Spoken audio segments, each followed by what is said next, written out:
Another football. I missed out. Well, yo, anyway, it don't even matter. What's good, y'all? You already know your boy live, coming back from joint practice today against the Miami Dolphins. We gonna talk about. We gonna break it down, man. Happy to have y'all up in here. See your boy going live once again. So let's see who we got up in here right now. Yo. What's up? What's up, Wise? What's good, Rule? What's good, Darius? What's good? Even Brock, see, boy, Broderick showed up. Boy, Broderick showed up to the live practice today, and he up here in the chat, man. Hey, let everybody know in the Discord I'm going live, man. Let everybody know I'm going live. Yes. What's good? Hey, we had a great day of practice, man. A great day of practice. Yeah, make sure you're hitting that like button. Make sure you're hitting that like button, man. We had a great day of practice today. It was my first time going to a training camp practice. My first time going to a training camp practice, and actually happened to be against the Miami Dolphins, so it made it even extra special. Like I had a blast up there. A lot of stuff to watch, and man, it jumped up real quick. It went from like 7 to 9, 19 people in just one swoop. What's good, Wink? What's good, bro? Hey, man. Hey, like I say, shout out to my boy Wise because he was up there. Shout out to my boy Dell and Broderick. They was both up there. And then shout out to everybody that see me. Everybody that y'all came through. Y'all said what's up to me. Hey, appreciate that. Appreciate y'all watching the channel. Appreciate y'all watching the sauce. I appreciate that. Appreciate y'all coming up to me and telling me what's up. I really appreciate that. Much love. But let's talk about. Let's see, there's a little couple more people up in here. We didn't jump up in here. We didn't jump up in here. What's good, Boogie? What's good? What's the deal? You know what I'm saying? Y'all came here kind of quick. I wasn't expecting y'all to come here this quick, but hey, y'all came here kind of quick, so it's all good. It's all good and gravy. Hey, make sure you hit that like button, because I see 22 people, but only 14 likes. Now I see 30 people, only 14 likes. Hey, man, make sure you hit that like button. Make sure y'all hit it, man. Appreciate that. Appreciate that, bro. Appreciate that. You know what I'm saying? I really appreciate that. Now, let's talk about it. Like I say, practice today, like, it started off kind of sluggish a little bit. If I want to be completely honest, CJ was a little bit under duress, especially early on. Larry Tunsil just was handling Bradley Chubb all practice long. I know y'all seen the one play that went viral when he's hitting up here like one arm in them like the whole way like a damn baby like how you know when you playing football against like your little nephews and these and stuff you be like stiff on like get away from me you can't reach the football like that's how he did them like he's doing little kids like that shit was crazy. But the star of the show, y'all seen it in the thumbnail. The star of the show, y'all seen it in the thumbnail. My boy Tank, same guy, just different time. Last week, this week, next year, this season, next season, 3 seasons from now, 10 seasons from now. That boy Tank is gonna be that guy. Like let's be completely honest. Let's quit playing. We don't care about his height. We don't care about his size. We don't care about what school he went to. That boy is going to be an absolute monster. It's going to be an absolute problem in the NFL. Like let's just keep it all the way 1,000, man. Like, he's going to be an absolute problem. Miami couldn't do nothing with him. He caught touchdown on Xavier Howard. It was a nice pass by by CJ, able to scramble out and look for it, and then he caught it, toe tapped and got it. It was a nice catch, and that wasn't the only one. That was only a touchdown, but it wasn't the only nice catch he had. He had great catches. He was doing good in the punt returns drills as well. Like the boy is special. I know I said it after the game, and I said it in my video breakdown. Now watching up close in person. Like, I've been seeing them for the past year on the TV screen, watching them against U of H, and also watching them at training camp and videos, clips I've seen them watching them via the game. But actually being up close and seeing them with my own 2 eyes up close, the boy is special. And he's not as small as people really say he is. Like, I mean, I know they got him listed as, 5'8", 165, 167. He don't seem that small. And I said that when I watched him on film. Like, he don't look small against the rest of the guys. Now, if that's his height and that's his weight, that's his height and that's his weight. But seeing him up close in person, he don't look that small. Like, yeah, he looks smaller than the other guys, obviously. Like, he doesn't look like he's 6'4" or nothing like that. And we're gonna get into somebody who is 6'4", who plays a little bit too soft to be 6'4". We're gonna talk about that in a minute. but he doesn't look like the size. He doesn't look like his. He doesn't look like he's small, and obviously his size and his weight does not bother him at all. It's not going to be a hindrance. I think the only hindrance it was, which ended up being a good thing for the Texans, is that he wasn't drafted in the top. He wasn't drafted in the top of the draft because I firmly believe, especially what he's done on the fields, what I've seen so far, and the film that I've seen when he was at U of H, if Tank was 6 foot, 5'11", 6 foot, and was 185 pounds, 195 pounds, maybe 200 pounds, Tank Dell would have been a top 10 pick in this year's draft, and the Texans had no chance of getting him. So that also with his 40 time being a little slower 40 time helped the Texans get him. It helped the Texans be able to draft him, which again is going to be work out well for him, work out well for us, and I also think work out well for him with being with a quarterback like CJ. I think all those things are going to come together real good, real fluently, and it's going to pay off huge dividends because, like I said, the boy bad. like that is really like the boy is bad. The boy is definitely special. Definitely special. Hey, I see 41 people, but only 24 likes. Man, hit that like button, man. That like button is free. Now, speaking of free things, if you want to, donate, hey, there's always a super chat. Have no problem taking the super chat. If you want to show some super chat love, I really appreciate you showing some super chat love if you like to do that. But if you can't do it, don't want to do it, that's all cool too. But you get that like button, y'all get them likes up a little bit. But anyway, but yeah. It was like I said, like seeing him up close in person was a sight to see. Now, in saying that, somebody else I seen up close in person who looks bigger in real life than he does on TV screen. That's Nico Collins. Nico looks massive. Nico is a big guy. Like Nico is a big guy, but the thing is, he too damn big to be playing that damn soft. Like, listen, I have even more questions about Nico now I've seen him in person. I said it earlier, man, that Nico might be the surprise cut. And people was like, nah, Nico ain't going nowhere, Nico ain't going nowhere. And Nico probably still won't get cut. I'm just saying I wouldn't be surprised if he got cut. Like, if he got cut, I would be like, oh, man, they cut Nico. It wouldn't surprise me. Do I think he's going to get cut? He probably is not going to get cut, but I wouldn't be surprised if he does.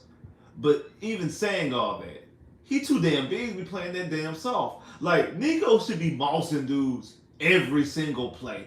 Like, they should be able, CJ and Davis Mills and Case and whoever should be able to just throw the ball up, and Nico should be a guaranteed 1,000-yard receiver. Honestly, he should be a guaranteed 1,000-yard receiver. He too damn big not to get off the jam. He can't get off jams. Like, he really can't. He can't get off jams. His route running is not all that good. If you want to be honest with it. Like, his route running in person is at least a lot to be desired.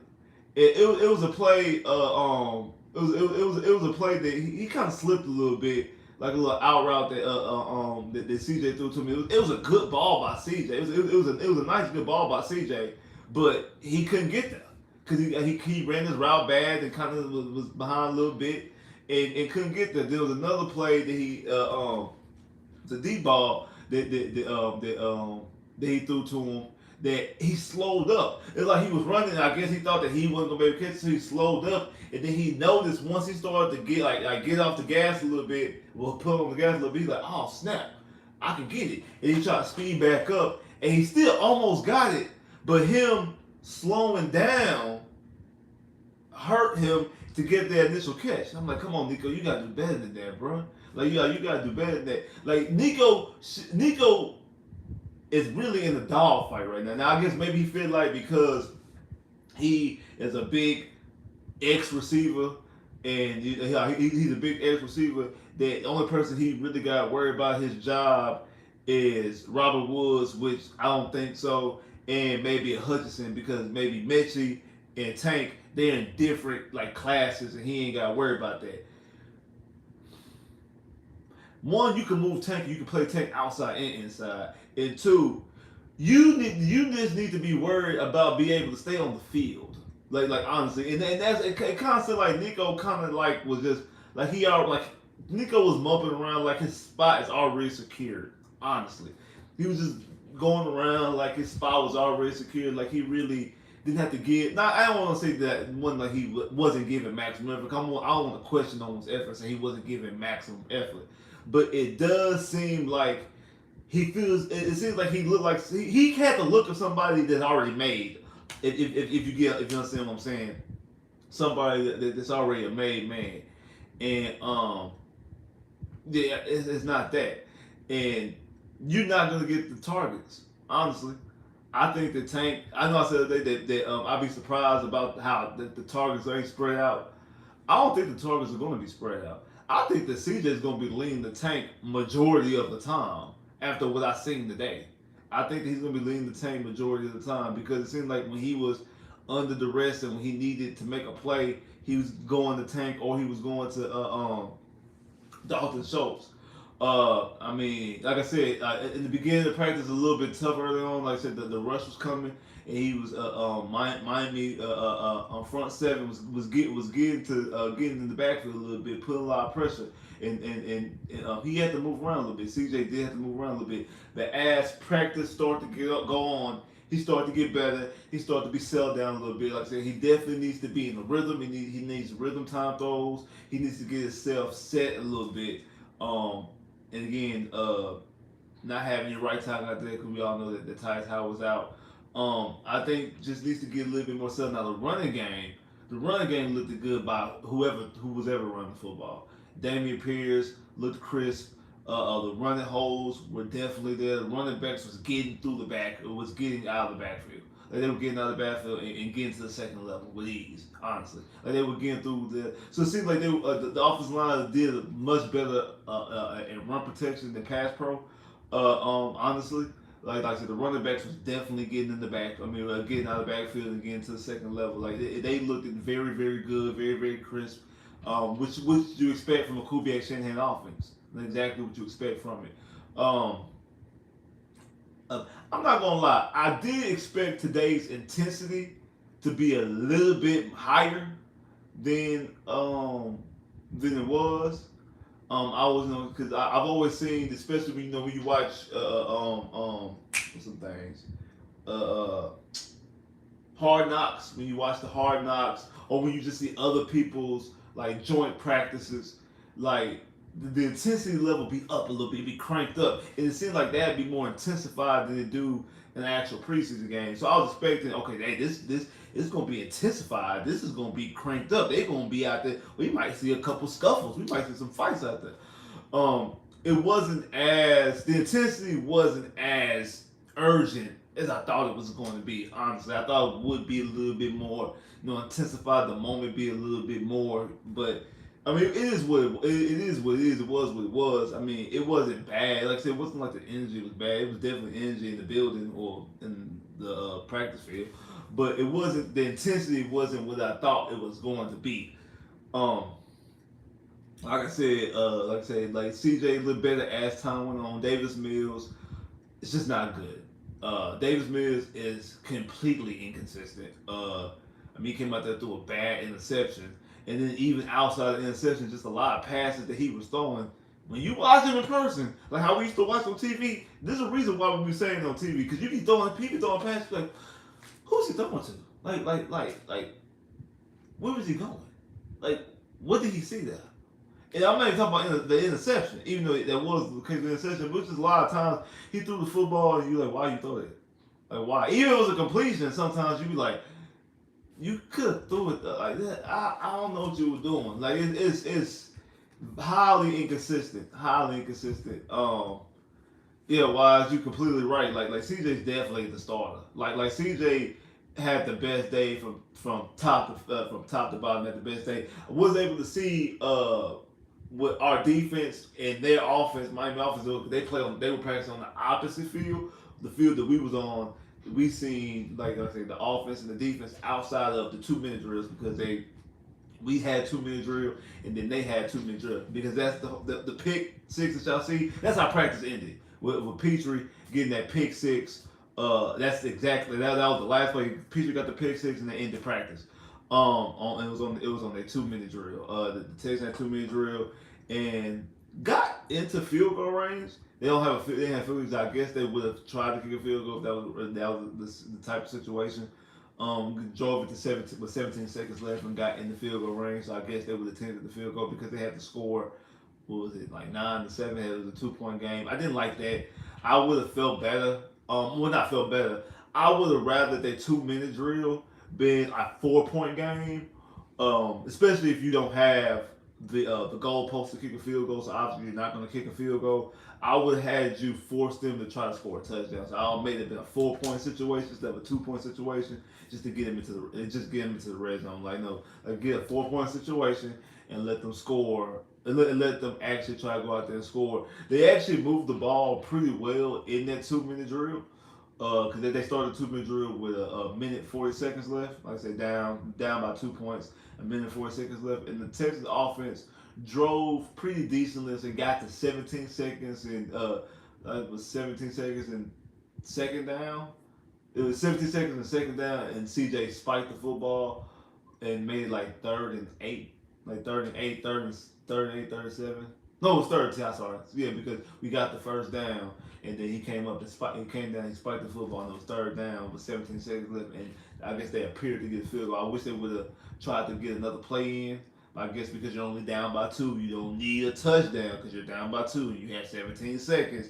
You're in field goal range. You kick the field goal. That's another reason why I would have preferred to be a 4-point situation, because I want to see if they were driving into the end zone. I want to see a shot. They really didn't take any real shots in the end zone shots outside of the plays. That's when they did the red zone offense, outside the red zone offense, and that's when you seen the Dalton Schultz touchdown, and you seen the Tank Dell touchdown. Those were when they did the red zone segments. If y'all seen the tweets or seen the videos or photos, those came from the red zone segment. But they didn't really take the shots. Like I said, outside of the one play, like I said, they took the Nico, and that from one side of the field to the next. Who was it? Was it Dalton Schultz? I think it was Dalton Schultz who called a nice pass. Called a nice pass in the middle, and it would have been a touchdown because he kind of turned it up a little bit. And the same thing with Dameon Pierce. Dameon Pierce had another play that he turned up and they blew a whistle. It could have been, they both could have been touchdowns. But as far as actually dropping back and taking an actual deep shot into the end zone like the Tank or with Hutchinson, they didn't do anything like that. And then also in a 2-minute drill, I would have liked them to try to take a shot into the end zone. Now, on the opposite side, when Miami came on for their 2-minute drill, they moved down 2 plays. They had a busted coverage to their tight end who gained like like 30 yards, 40 yards, and then Tyreek Hill went up the middle. And to be honest, I actually thought from the angle that we were at, I thought Tyreek Hill scored, but I guess he didn't because we got the play with Peach, we got the pick 6, and like I said, again in that situation, down by 2, they would have just kicked the field goal. But Mike McDaniels and the Dolphins offense chose to go forward and score a touchdown in that situation, and that's when 2 of those the pick 6 to Jalen Petrie. Again, would have liked them to see down by 4 because then that play would have made sense.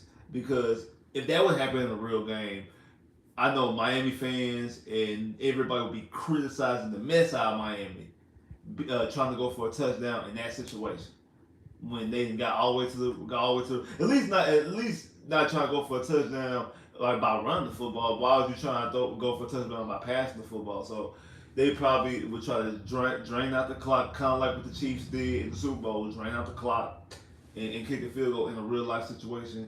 But if that's the reason why, like I said, I would have preferred them to have being down by 4. They should have made a 4-point game, forced both teams to appear to try to take a shot and score touchdowns.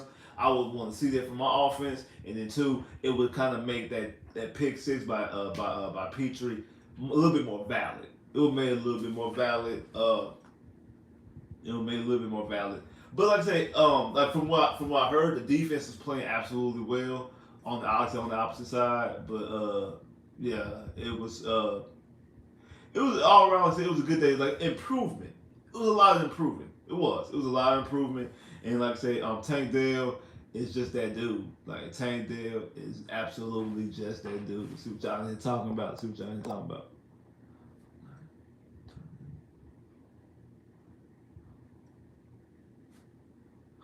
What? Up here talking about iPhones and Galaxies.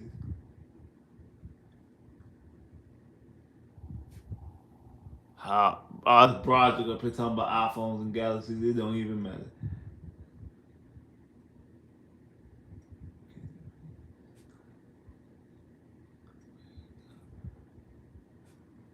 Yeah, he should stay. He should stay in college. I mean, it worked out for him as far as him getting drafted about in the third round, able to get paychecks. So, I mean, I guess it all actually did work out for him, but he would be better if he would go to college. How do you feel about the O line? Um, little mix. Like I said, I like the way that they was run blocking, and I loved how Titus Howard was handling Bradley Chilton. We already know about Titus Howard, but in the beginning, like CJ was under duress, and we like that front in Baltimore's not gonna be nothing to play with. That front in the end with the Colts, there's not gonna be nothing to play with. We still talk about the Titans all the time, but they do have a beast in Jeffrey Simmons. Like so, these are things that you guys sure up when you play against some of these teams, and some of them in your division. You got to shore up the offensive line. So I want them to play a little bit more better. And I think they will. I think they get better, especially when Titus Howard comes back. And like I said, they play more as a unit. They play a little bit more cohesion. I mean, a little bit more cohesion, and they play a little bit better. I definitely think it will advance and get better. But we'll see. We'll see. We'll definitely see. Um, how did you? Um, Juice Green played better than Juice. Green had a good practice day. Honestly, like he did. Green had a good practice day. Honestly, the deep like I said, the really I only got to see three plays from the defensive line, and that's the busted coverage, the play to Tyreek Hill, and the pick six. Because like I said defense and the Dolphins offense practice on the opposite field. We went over that. So that's all I really got to see from the defense, from the starting defense, well, from the defense period. Outside, I seen the defensive players do some drills, like the linebackers. Well, I was saying that the linebackers did they drills and they tackling drills right there in front of us.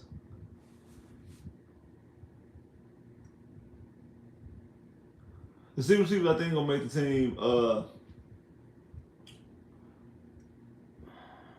Tank, Mechie, Hutchinson,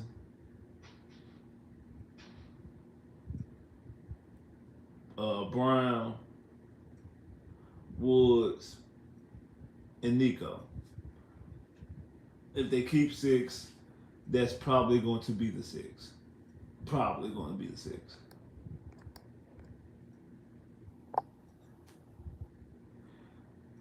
To be honest, I don't think the offense at all is ready for week one. Honestly, I don't think the offense is ready for week one. Not yet. Now, do I think they'll be ready by the time week one gets here? They better be. They better be. They better be. But as of right now, on the 16th, they're not ready right now. They're not ready to go out there and play an NFL game for 4 quarters against a playoff team in the Baltimore Ravens. They're not.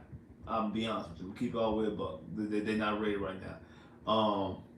They need to shore up some things. I think some players who are ready. Like I said, I think Tank is ready. I think Larry Tunsil and Damian Pierce is ready. But everybody else is not ready yet. Because the offense as a whole is not ready yet. And I think some of that, like Bobby Slover got to really figure out what he wants to do. I think he needs to figure out what he wants to be the cream in the crop of his offense, what he wants to be the staple man of his offense, his go-to play, his bread and butter. We know how this offense runs, how this Kubiak Shanahan offense runs. We've seen it for 8 years in Houston with Kubiak, and then we've seen it with other people in the NFL. And this is Bobby Slowick's first time calling plays. This is Bobby Slowick's first time being in control. I think he needs to find his go-to move, his bread and butter, uh, um, and how he wants his offense to flow. And I think he's also learning with CJ as well. How do I get this guy? How do I get this kid in a rhythm?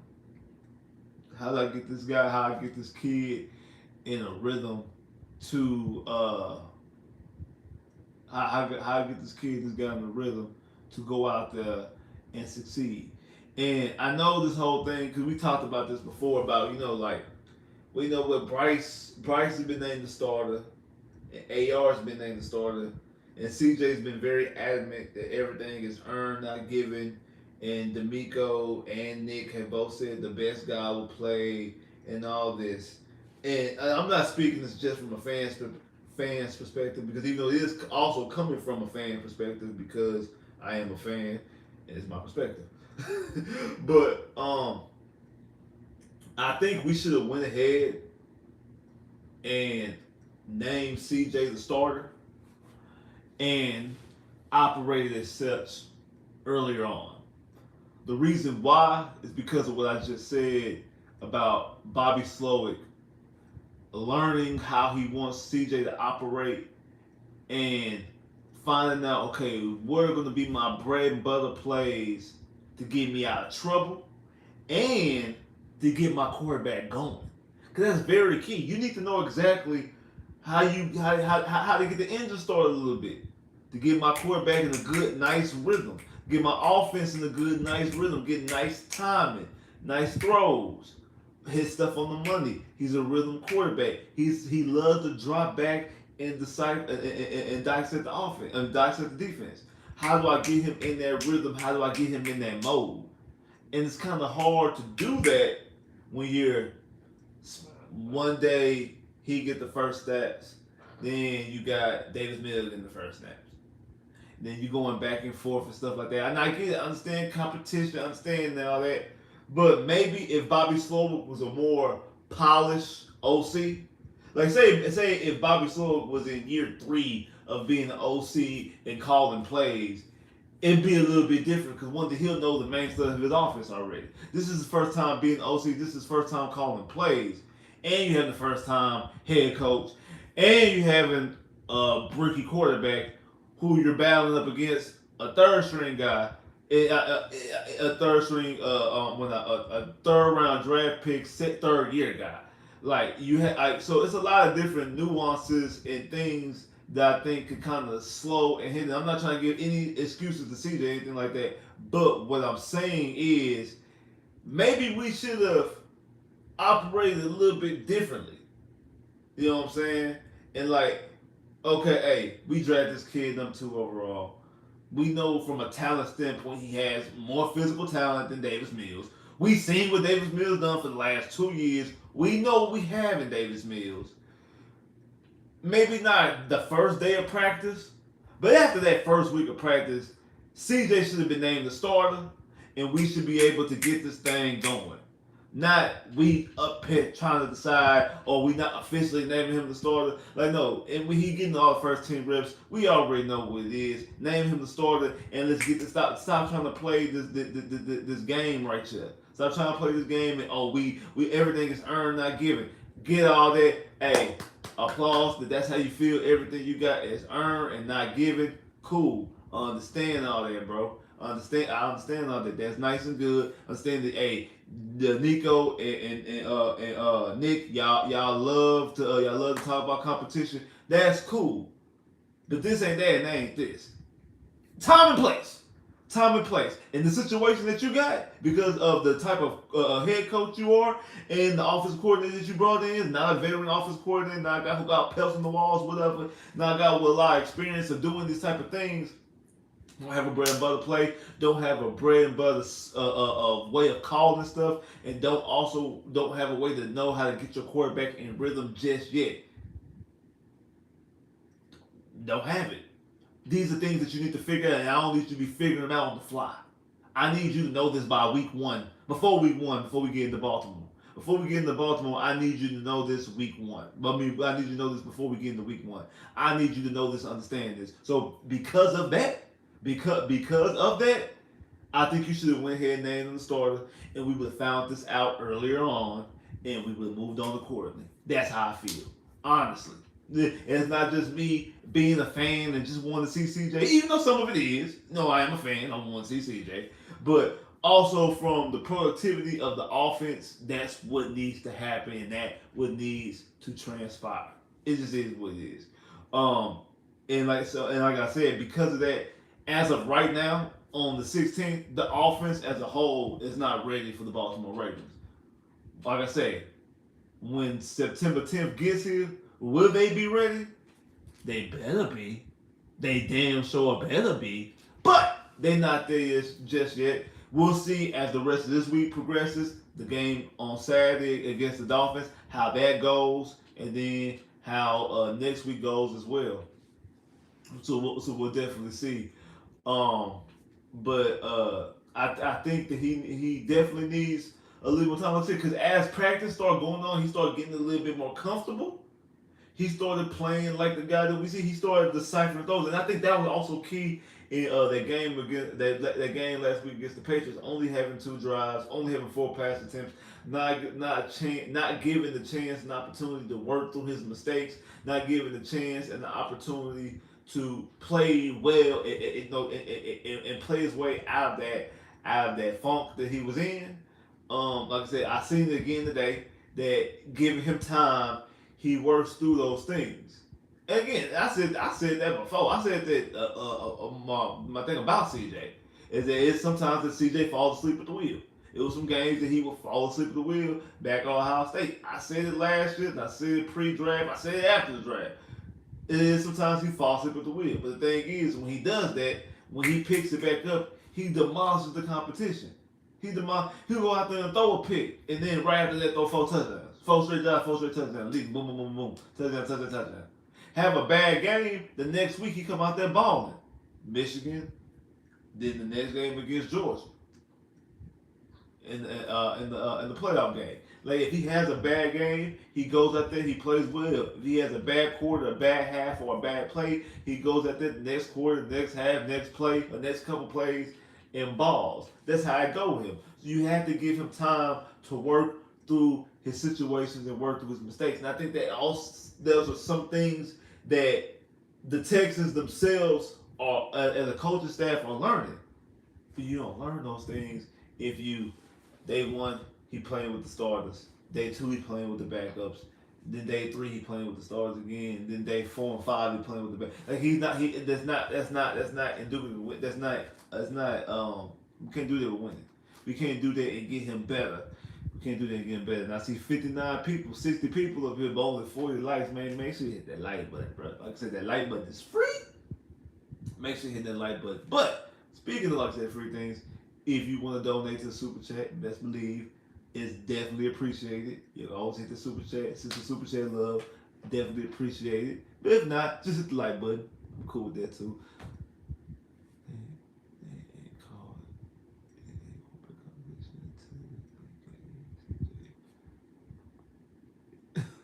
Man, be honest, I don't think it was never a quarterback competition. I just think that they just have that old football mindset, everything earned, not given.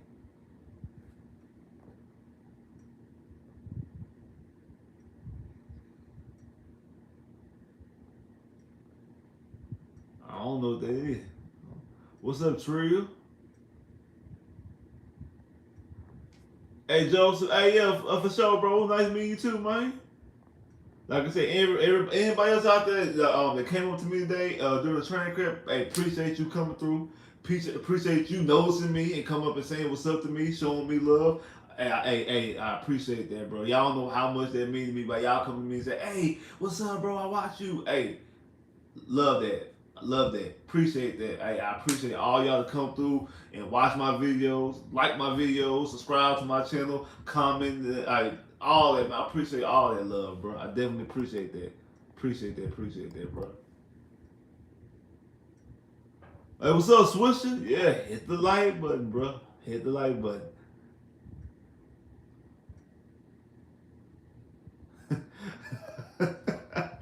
NFL ain't scripted, bro. If the NFL was scripted, the Cowboys win more Super Bowls. The NFL was scripted. If the NFL was scripted, the Dolphins, not the Dolphins, the Bills won Super Bowl last year. If the NFL was scripted. If the NFL was scripted,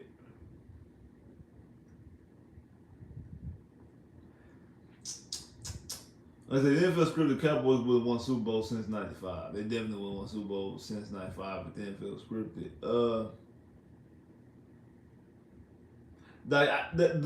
To me, the closest thing that's kind of that would, I guess, raise an eyebrow about the NFL being scripted was that the Patriots won Super Bowl right after 9/11. Like, because the Patriots normally a bad franchise up until they got Tom Brady. And the team was called the Patriots, and right after 9/11, their colors are red, white, and blue. That's the only really one. Like, okay, that kind of seemed a little iffy, but yeah, nah, man. Sports ain't scripted. Trust me, I know people who play sports. Sports ain't scripted. Sports is definitely not scripted. I played high school in JUCO. That's definitely not scripted.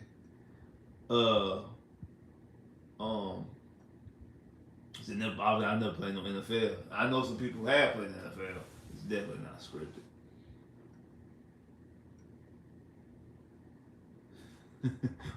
we NFL scripted. We win the Super Bowl.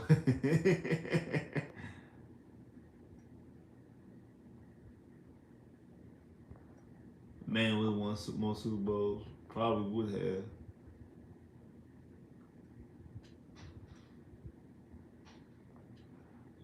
I mean that would help. Marlon Humphreys being out would obviously help the offense because that's less defenders, less playing. So I mean it would definitely help the offense. But like I said, the offense is like I said, they just gotta be ready. They just have to be ready. And they can't depend on Marlon Humphreys not playing for them to be ready because then technically they're not ready. They just caught a break.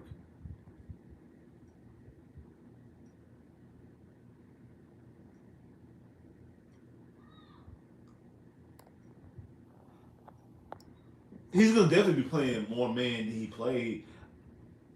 Yeah, I think he's definitely be playing more man than he played last year under Lovey. Just basically look at the way the Jets use Sauce. I think the Texans are going to use Stingley probably in an even more exotic way.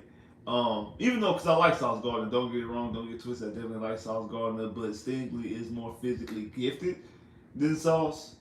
And D'Amico and Rob Slott, they play a very, I mean, they run the same coaching staff.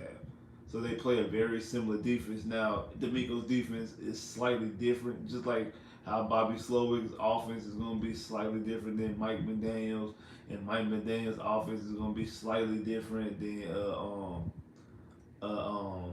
Matt LaFleur or Sean McVay and the dude from the Vikings, because they all play the same offense. And I think what you call from the Bengals plays that same type of offense, and just like their offense is slightly different than just like Shanahan's offense is slightly different than his dad's and Kubiak's. Like the offense is slightly different, but they under the same thing. So I mean, it's gonna be a little bit different. So like they defense is gonna be a little bit different than Robert Salah, but even though it's a little bit different than Robert Salah, similar, very similar, but different. And not so. I think he's gonna be used a very similar way that Sauce was, but I think he's gonna utilize them like I said differently because one, their defense is gonna be slightly different, and two, Sauce is more athletic and has more physical gifts. Mind you, I say it like that, more physical gifts than Sauce Gardner, more physical than Sauce Gardner. And whoa, hey man, shout out to that boy Chris with the super chat love. Definitely appreciate that.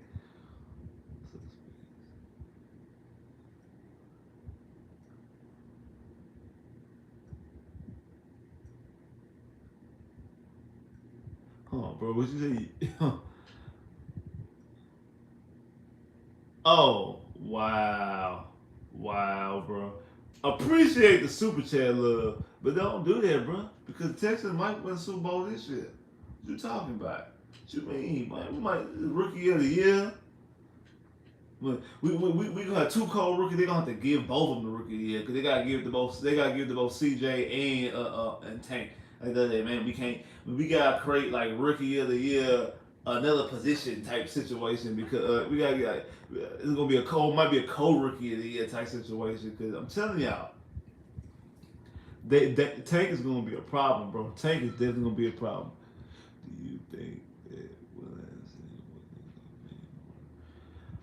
Wilson, from what I've seen, is going to be a double-digit sack guy at bare minimum.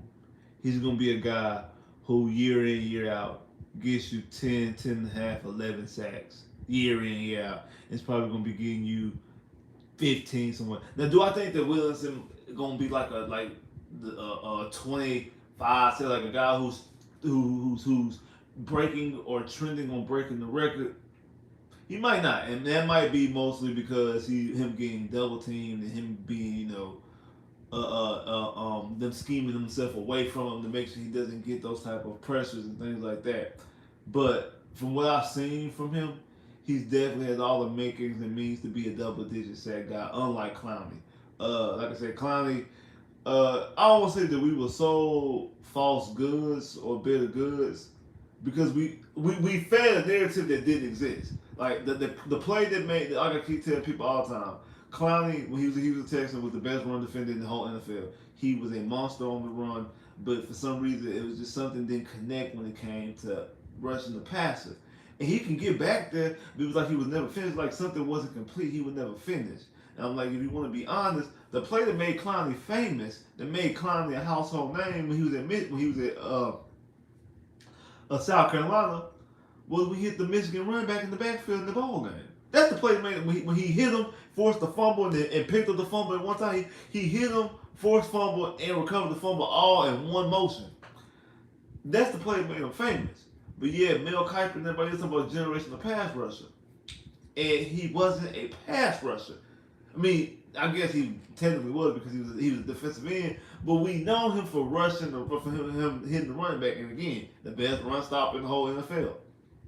So, I say that to say he's going to be a better pass rusher than Clowney ever was, and Clowney was the number 1 pick in the draft.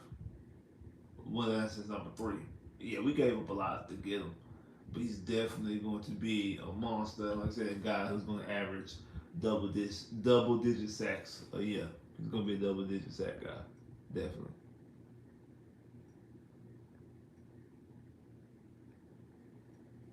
In the field.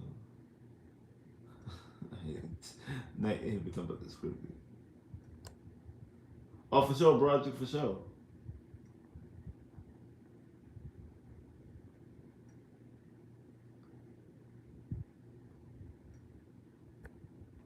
Oh no, the NFL won't allow them to wear it away because they tried to. It was because they only let them wear it for 2 games, and they were lobbying for one of those games to be a road game, and the NFL won't let them. So that's why it's going to be a home game. And I definitely believe if that was the case, if the NFL would allow them to wear them on the road, I think they would have worn them here. And I think that's probably why the NFL stopped them because they knew this. I think the NFL knew what the Titans were trying to do, and. I would just been.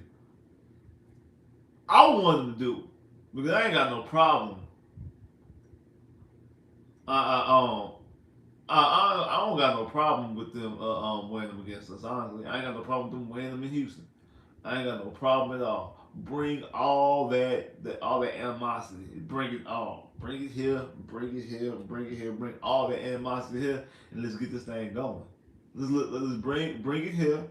And let's get this. Let's get it going. Let's get it cracking. Let's get it cracking. Let's see what's up. Let's see how it going. How we feeling right now. Let's get it going, and we're gonna see exactly what we're gonna do. We want to have a legitimate, true rival. We want a team we want a team that we can't stand to play.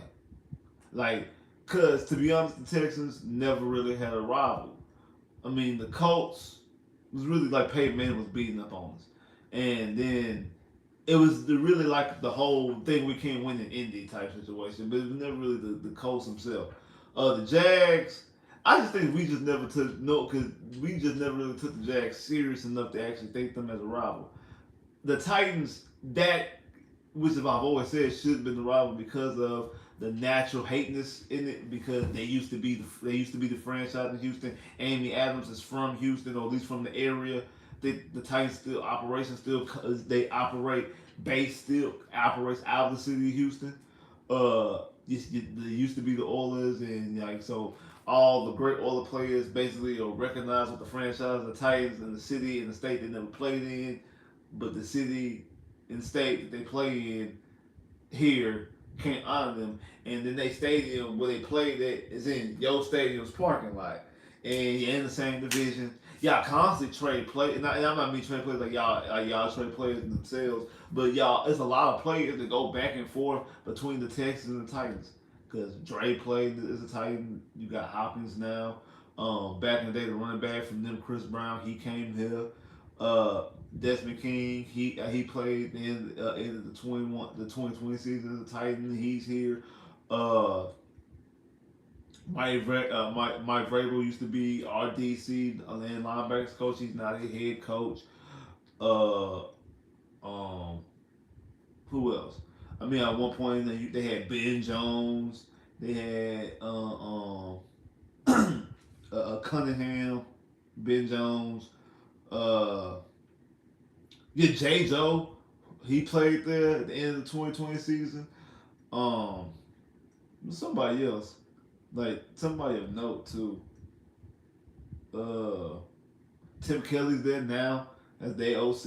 It was somebody of note. 'Cause I used to call them the Titan Texans all the time because they had so many players that were from the Texans. So it's just a natural built-in rivalry. I feel like it should have been long time ago, like 15 years ago type situation. Like I feel like they were our only rival, and I don't think it's the Cowboys. Yes, I don't think it's the Cowboys. We play the Cowboys once every 4 years. They're in a whole other conference. We never see them.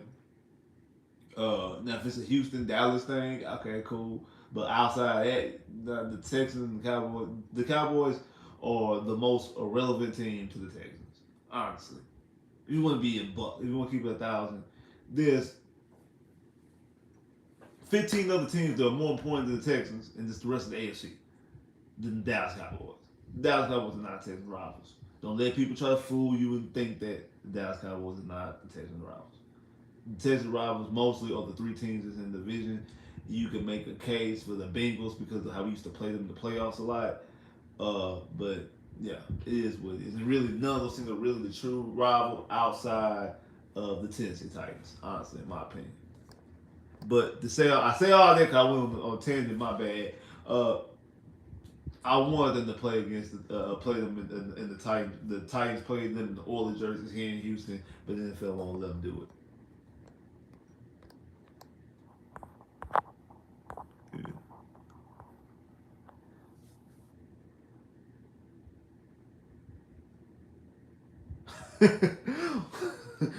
AR-15 out here rapping like Tory Lanez.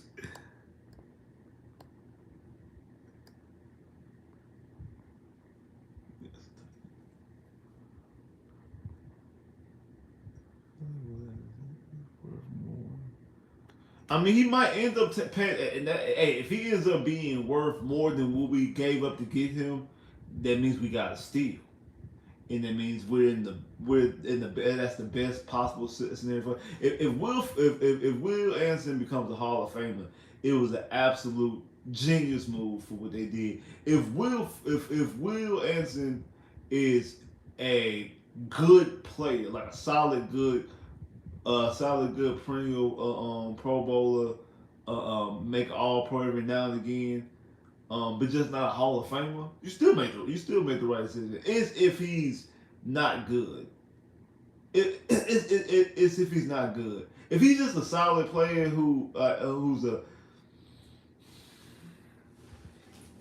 if he's Clowney, is he disappointing? Yes, and Clowney went #1. If his career is like Clowney, he's disappointing. If it's like JJ, you have a steal. If it's If it's Mario,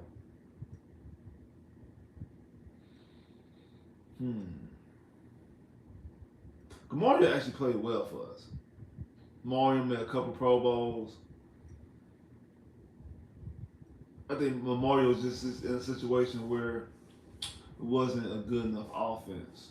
Well, I mean, actually, the offense was actually good during Mario's time. It was actually the other way around. The offense was good. The defense just wasn't good.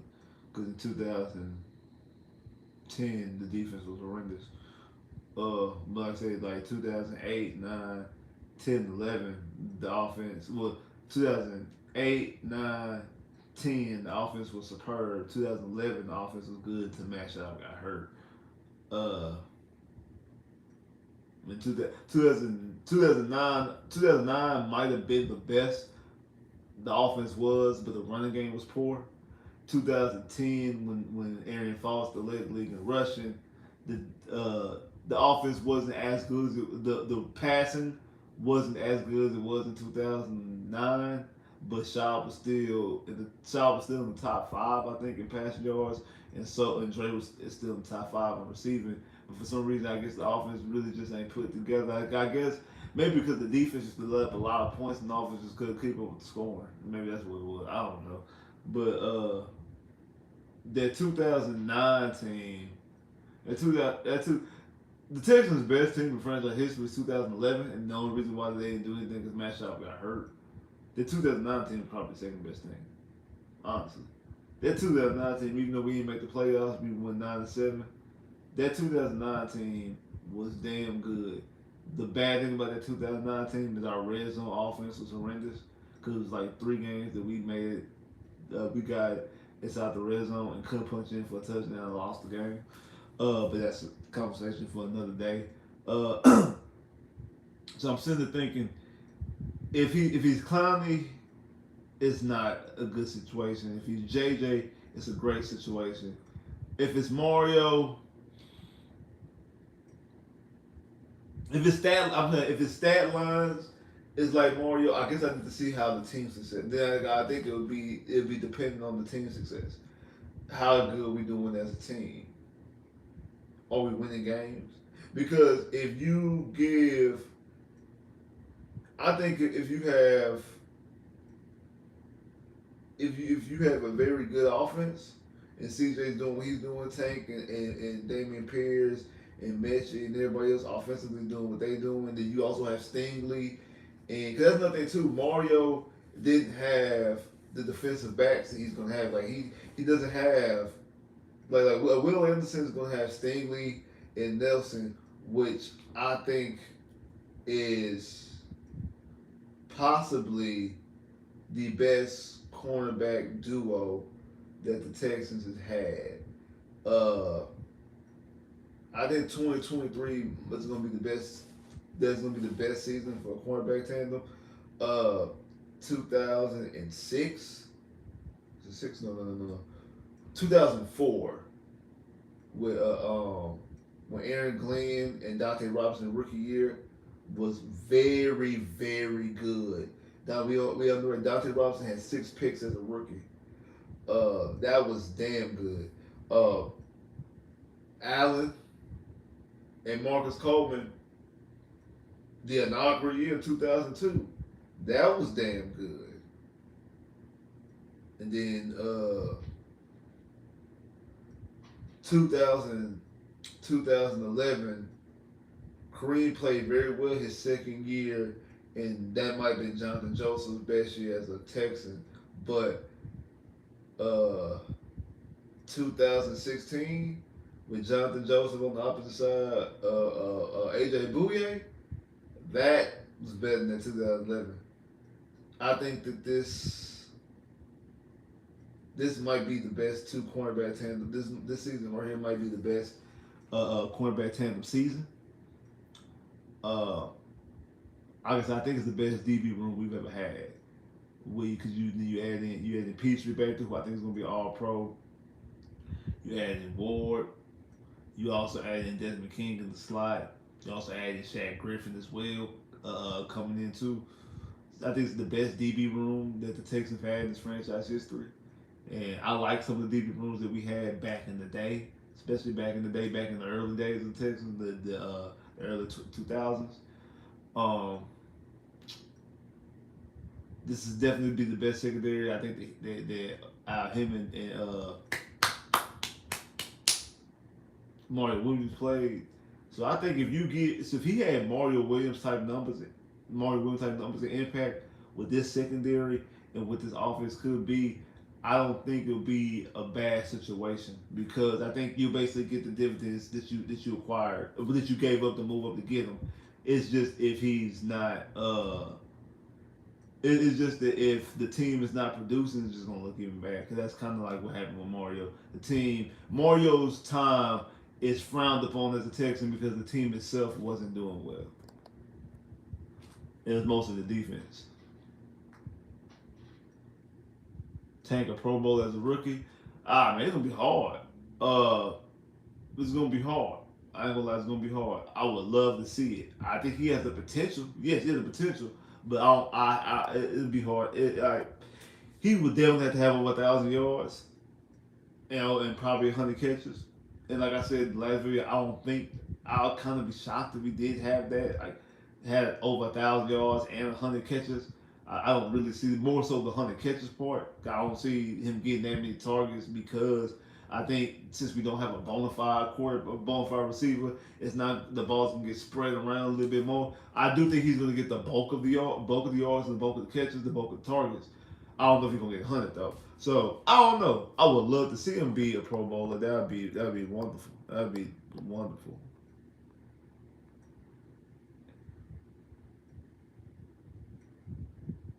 Wow. Oh, appreciate you. Not saying for me, but you love videos. Appreciate that, bro.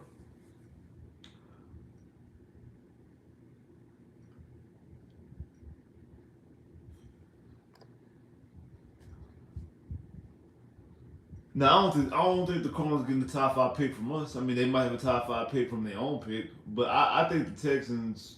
I think the Texans gonna win the division. Like I think the Texans are going to win the AFC South. So I think the Texans gonna be in the playoffs. So that means that what puts them in the mid 20s. For a draft pick. But even without that, I think it'll be in the mid teens, like 15, 16 at worst.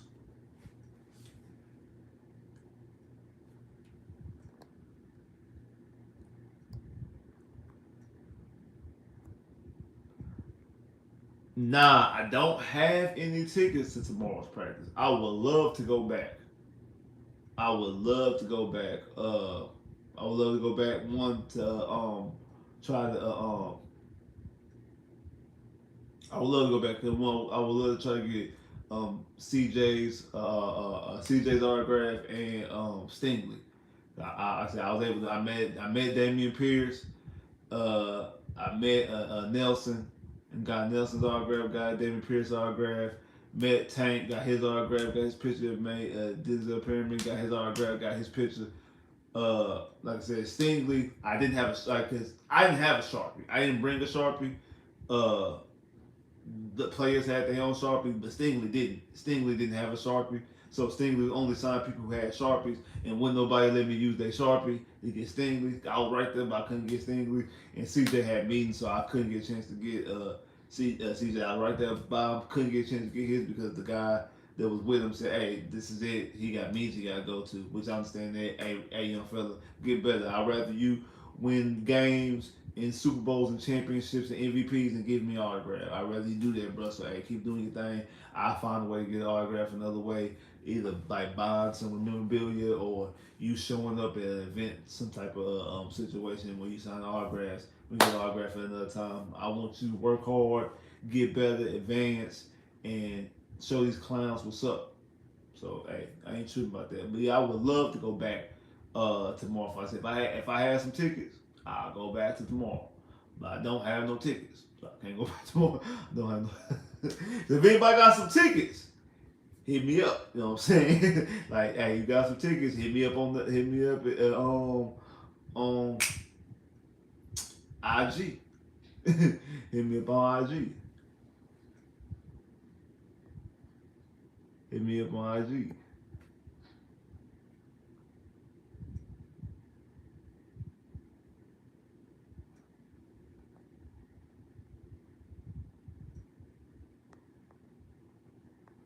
Well, man, hey, if you was there, hey, I could have used the Sharpie. I know next time to bring my own damn Sharpie. I know next time to bring my own damn Sharpie if I ever go back. Which I not even. I am. I'm definitely gonna say. Today was my first time going to a practice, going to a training camp. I've always said I wanted to go, just never really had time, and I'm glad I went. Like I said, I had a great time, and I definitely will be going back. Like I said, we cranking up more this year, man. Like I said, we pulling up. You know what I'm saying? I know we've been doing the crafty crab thing, pulling up the crafty crab for a minute, and now it's time to pull up at some games, pull up at some practices. Today was my first time ever being at practice. Uh, it happened to be a joint practice, so I couldn't. Hey, I wasn't gonna miss this one. So hey, I'm gonna do it again. Like I said, probably not this. Not the rest of the. I think tomorrow's the last one of all camp. I guess I don't know. Uh, so I don't know. So obviously, more than likely, I won't be doing no more for this season. But next year, for sure, I'm gonna be at the camps. Next year, I'm definitely gonna hit up multiple. I'm not just hitting up one. I'm not even just hitting up two. I might, to be honest, the way it might look, I might hit them all up next year. To be honest with you, because some people say they've been at all of them. I might hit them up all next year. If I want to be completely honest with you, want to keep it all the way 1,000, I might hit them all up. But I'm definitely gonna hit some up next year. Like I said, we hitting up games. I won't be able to make the Dolphins game, the preseason game, but next year I'm gonna be hitting up the preseason games too. Cause I think next year they have, cause what is that last game? The last game in Houston, no way. Cause if it's away, that means next year they should have two home preseason games. So we'll see how that works. But but we'll see exactly how it works. But we definitely pulling up the more events. We definitely showing up. We definitely showing out. And we definitely gonna come through and show everybody what's up, man. Definitely gonna show everybody what's up. I know, I said, I apologize. I know I've been gone for a while. I had some things to take care of, but you know, it's back. You see the videos being posted. So if you haven't checked out my last video talking about Tank Dell, y'all go do that. Once this live stream is over, y'all go hit that. Watch that video. Like, share, subscribe. You already know what it is. I did a video talking about the DBs last week. Like, share, subscribe. Did a live stream after the breaking down the playoff, not the playoff game, but the preseason game. I did a live stream. So y'all go check that out. Like, share, subscribe with that too. And also, like I said, like, share, subscribe this as well. Appreciate all the love. I appreciate all the support. Appreciate everybody coming through and during the practice, come up and holler at me saying, "Hey, bro, what's up, man? Big fan. Been watching you for a while, man." Hey, I appreciate all that love. I appreciate y'all. One, I appreciate y'all watching and subscribing and liking the videos, sharing the videos, commenting the videos. I appreciate that off top anyway. I just already appreciate that off top. Because I definitely appreciate y'all coming up to me and noticing me and coming up to me. Hey, like I said, if you ever see me, you see me out in public, there's been people I ran to in like in the store, at the rodeo, like in the mall, hey, whatever. Hey, I have no problem. You know what I'm saying? I ain't got no problem. I have no problem. If y'all come up and see me, y'all say what's up. Y'all have no problem there. Y'all we say what's up. We can take a picture, whatever it is. I ain't got no problem. I appreciate that. I love that type of shit, bro. Real talk. Don't be like, oh, I ain't gonna say nothing to him. He probably don't want to be bothered. Hey, you can bother me. I ain't tripping. Like I'm really not tripping because like I don't take those things for granted. I really don't. I don't take those things for granted. Like if y'all notice me, say what's up. I'm gonna be what's up. I'm gonna say what's up no matter what bad day or I'm be hey man, what's good, bro? I appreciate that, man. I definitely appreciate that. That keeps me going with that keeps me going, man. It definitely does. It definitely keeps me going with practice. It really, I mean, keep me going with the content, bro. I definitely appreciate that. But anyway, like I said, man, hey, appreciate the love, appreciate the support. Like I say, Saw Sports, we definitely come back. Don't worry. The season's right around the corner. We got something cooking, something special for y'all. So don't worry. You already know I'm gonna hold down this channel right here. Don't worry. I'm gonna hold down this channel right here. So yeah, hey, so it is what it is, man. Like I say, like, share, subscribe, comment below, click that bell, get my videos. I holla. Oh snap.